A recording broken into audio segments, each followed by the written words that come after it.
அனைவருக்கும் வணக்கம். அமைச்சு பணியாளர்கள் நீதிமன்ற அவமதிப்பு வழக்கு தொடுத்திருந்தாங்க.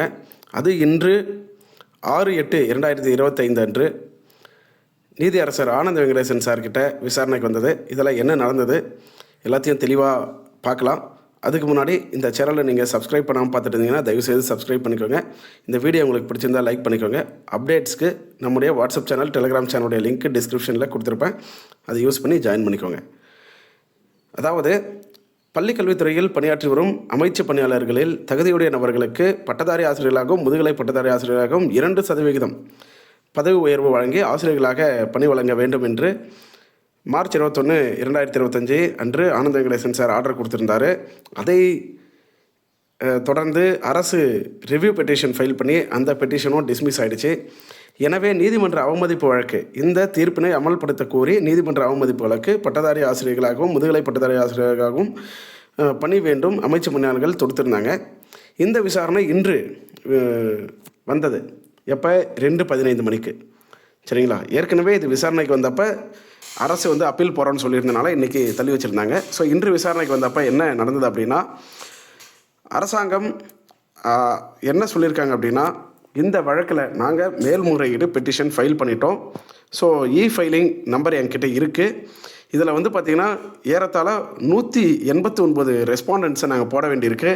அதனால் அது நம்பர் ஆகிறதுல கொஞ்சம் தாமதம் இருக்குது. இன்று மாலை, சரிங்களா, இன்று மாலை இந்த கேஸ் நம்பர் ஆகிடும். அதாவது அரசு தனி நீதிபதியான நீதியரசர் ஆனந்த வெங்கடேசன் கொடுத்த தீர்ப்பினை எதிர்த்து செய்த மேல்முறையீட்டு வழக்கு இன்று மாலை நம்பர் ஆகிடும் அப்படின்றத சொல்லியிருக்கிறாங்க.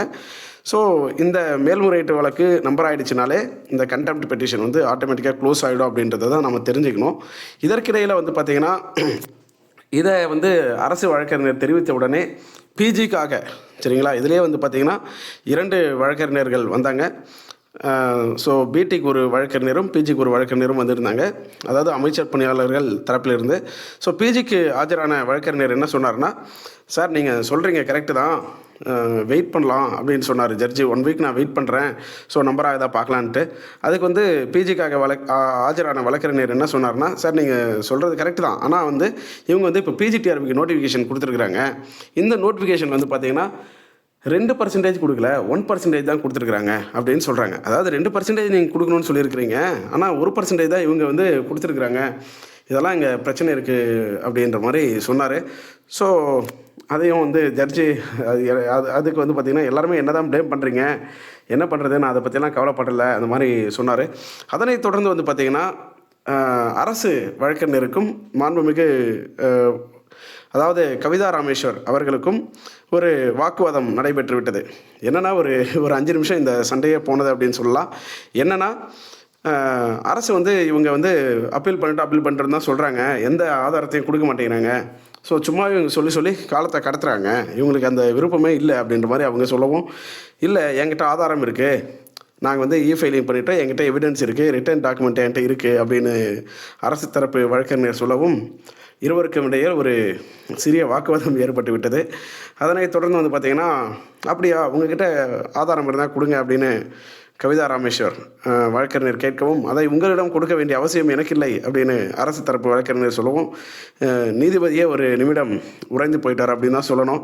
அதனைத் தொடர்ந்து பார்த்திங்கன்னா இருவருக்கும் இடையே ஒரு வாக்குவாதம் நடைபெற்றது. இதனைத் தொடர்ந்து நீதியரசர் இருவருக்கும் சமாதானம் செய்து வைத்து, இதை நீங்கள் ஒரு பர்சனலாக எடுத்துக்கக்கூடாது, நீங்கள் கோர்ட்டில் ஆஜராகி ஒரு தரப்புக்காக வழக்காடுறீங்களே தவிர உங்களுக்குள்ளே எந்த ஒரு கருத்து வேறுபாடும் இருக்கக்கூடாது, பர்சனலாக நீங்கள் எடுத்துக்கூடாது, எல்லாருமே பிரதர்ஸ் அண்ட் சிஸ்டர்ஸ் தான் நம்ம அப்படின்ற மாதிரி சொல்லி அவர்களுக்கிடையே ஒரு சமாதானப்படுத்தி வச்ச ஒரு நிகழ்வையும் நம்ம பார்த்தோம்.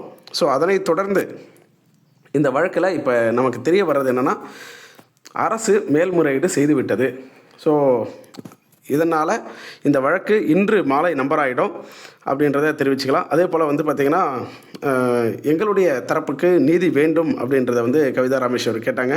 நிச்சயமாக அரசாங்கமும் நாங்கள் போஸ்டிங் போடுறதுல தான் கவனமாக இருக்கிறோம், அதனால் எங்களுக்கும் இந்த போஸ்டிங்கெல்லாம் போட வேண்டியிருக்கு, அதனால் நாங்களும் இதில் தீவிரமாக தான் செயல்படுறோம் அப்படின்னு அரசு தரப்பு வழக்கறிஞர்கள் சொன்னாங்க. எல்லாம் கேட்டுட்டு ஓகே இந்த வழக்கை வந்து நாங்கள் ஒரு 2 வாரம் தள்ளி வைக்கிறோம் அப்படின்ற மாதிரி ஜட்ஜி சொன்னார். ஆனாலும் எதிர்த்தரப்பில் பிஜிக்காக ஆஜரான வழக்கறிஞர் ஏற்கனவே ஒரு கேஸில் வந்து 13ஆம் தேதி வந்து தள்ளி வச்சுருக்காங்க, நீங்கள் 14ஆம் தேதிக்கு போடுங்க அப்படின்ற மாதிரி கேட்டார். ஆனாலும் நீதியரசர் என்ன சொல்லிட்டாருன்னா, இல்லை நம்ம எக்ஸ்ட்ரா ஒரு வாரம் வெயிட் பண்ணுறதுல தப்பு இல்லை, அவங்க என்ன பண்ணுறாங்கன்னு பார்க்கலாம் அப்படின்ற மாதிரி சொன்னார். எனவே இந்த வழக்கு 20ஆம் தேதி தள்ளி வச்சுருக்கிறாங்க. 20ஆம் தேதி அப்படின்றது நிச்சயமாக இந்த கண்டெம்ட் பெட்டிஷன் அப்படின்றது முடிவுக்கு வந்துடும்ன்றதை நம்ம நம்பலாம். என்ன காரணம் அப்படின்னா, மேல்முறையீட்டு வழக்கு விசாரணைக்கு எடுத்துக்கொள்ளப்பட்டாலே இந்த கண்டெம்ட் தனி நீதிபதி கொடுத்த அந்த உத்தரவு அப்படின்றது இல்லாமல் ஆகிடும். ஏன்னா வந்து அது தொடர்பாக அங்கே வழக்கு நடக்குது இல்லைங்களா, அதனால்.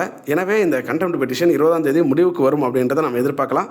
இதனைத் தொடர்ந்து வந்து பார்த்திங்கன்னா, உடனடியாக அரசும் தீவிரமாக முயற்சிகளை மேற்கொண்டு இந்த மேல்முறையீட்டு வழக்கை விசாரணை கொண்டு வந்து என்ன ஆர்டர் வாங்க போகிறாங்க அப்படின்றத நம்ம ரொம்ப எதிர்பார்ப்போடு காத்துட்ருக்கோம். பிடிக்கு நிச்சயமாக அந்த ஒரு இன்ட்ரீம் ஆர்டர் வாங்கி பணி நியமனம் செய்ய வேண்டும் அப்படின்றதான் எல்லாருடைய எதிர்பார்ப்போம். ஆனால் அரசாங்கம் என்ன பண்ண போகிறாங்க அப்படின்றத நம்ம நிச்சயமாக பொறுத்திருந்து பார்க்கலாம்.